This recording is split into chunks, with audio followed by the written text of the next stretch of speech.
Behave yourself now over there. Thank you all for coming tonight. Let me thank Scott for his introduction, and thank all the members of his family who are here tonight. You know, for me, coming up here to Boston tonight is an easy task, because I know that you have one of the finest United States senators in America, and we need to make sure he gets back in office. Yeah!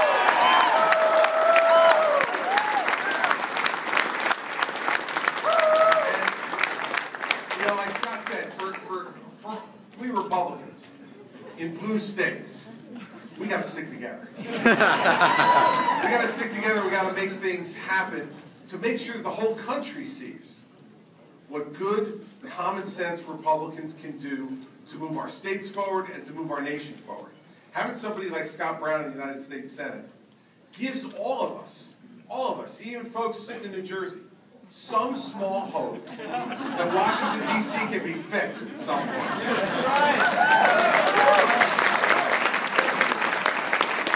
But you see it down there. You see it, and you see it out of both parties. You see all kinds of posturing and posing and preening for the cameras. People all just trying to talk at each other, not talk with each other. And they forget. They forget who sent them there and what we sent them there to do. I can tell you from watching Scott Brown, he has never, ever forgotten that he is here to put Massachusetts first each and every day, and he's doing it every day in the United States Senate. Yeah.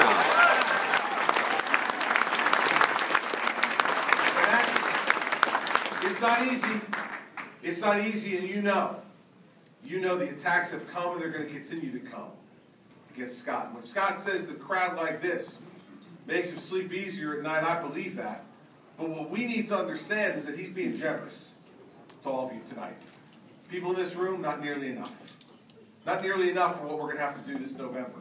Because you know the forces who want to go back to the old way of business as usual in Massachusetts are all lined up behind Professor Warren.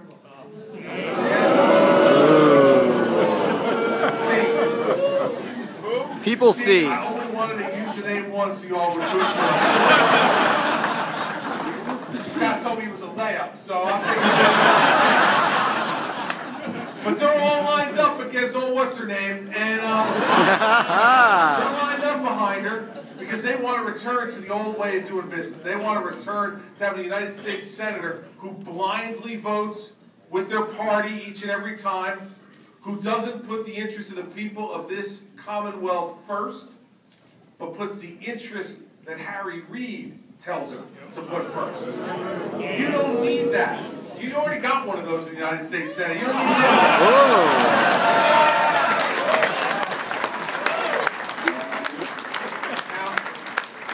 Now, believe me, I know all about that in New Jersey.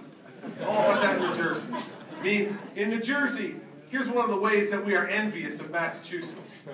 We haven't elected a Republican United States Senator since 1972. Dark days. Dark days. And so that's why the night of my inaugural in January of 2010, January 19th of 2010, something special happened here. January 19th. People see!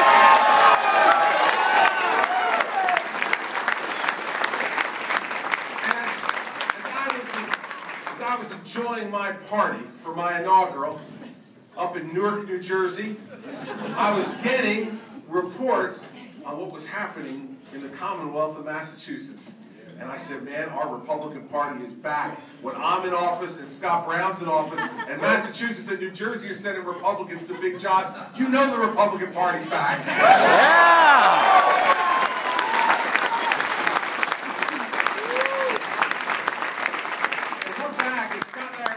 Standing up for common sense things. Like, we cannot continue to run the awful deficits that we're running at the federal level and at the state levels. We can't continue to pile more debt upon more debt so that our children and grandchildren have no hope of having the same type of America that we've enjoyed. We can't allow America to be second to anyone when it comes to defending our country and defending our friends and our way of life. And we have to invest in those things that are going to continue to make America great. Those are the things that Republicans, when we've been at our best, have always been for. Lower taxes, smaller government, the government that we have being smarter and more efficient, and a strong national defense that makes America the pride of the world. That's what we've always been for when Republicans have been at our best. And those are the things that Scott Brown is for. And I'm here tonight because those are the things I'm for too. And I suspect you're here because you believe in those same things. So we got to fight. Yes.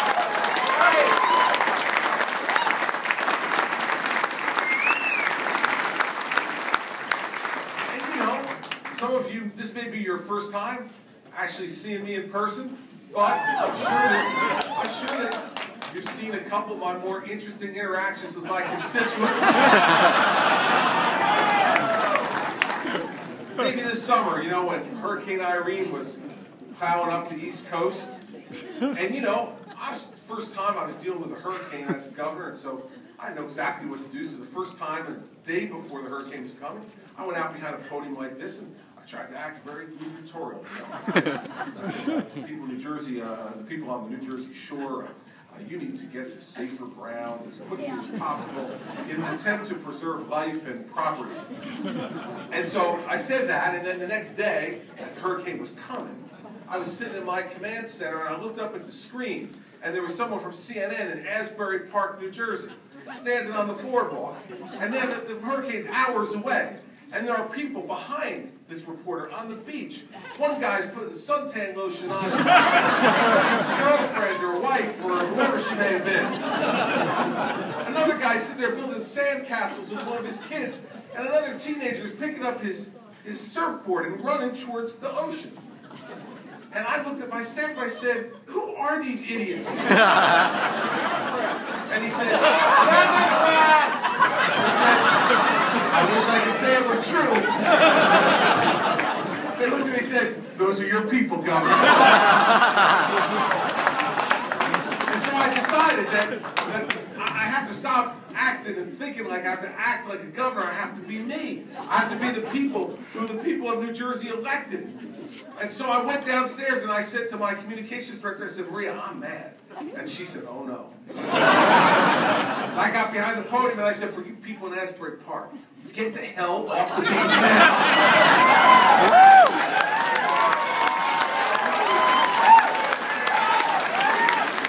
I looked at my watch and said, "It's 3:45, you maximized your tan, get the hell off the beach and get safe ground."